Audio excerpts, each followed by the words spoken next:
Il était une fois un homme nommé David, qui menait une vie paisible dans une petite ville tranquille.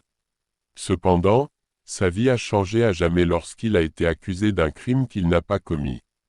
Tout a commencé lorsque le corps d'une jeune femme a été retrouvé dans les bois près de chez lui. Les preuves semblaient indiquer que David était le coupable, mais il a toujours clamé son innocence. Malgré cela, il a été arrêté et inculpé pour meurtre. Au cours de son procès, des témoins ont témoigné contre lui et les preuves à charge semblaient accablantes. Cependant, un ami de longue date de David, qui était avocat, a accepté de le défendre.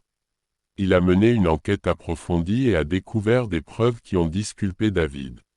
Il a réussi à prouver que les preuves avaient été falsifiées et que le véritable coupable était un homme nommé John, qui était jaloux de la relation entre David et la victime.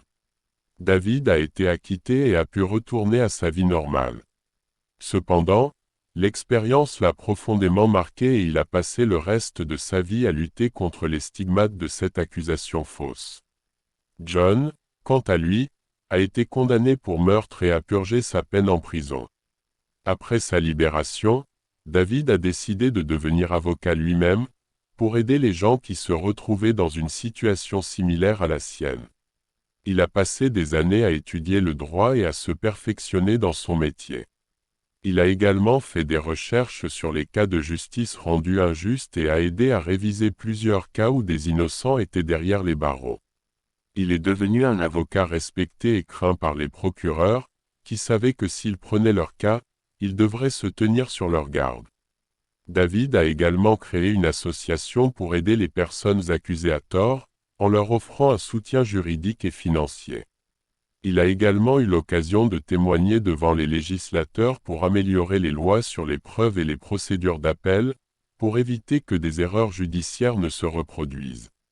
Il a épousé sa petite amie d'enfance, qui l'a soutenue tout au long de son procès et ils ont eu des enfants ensemble.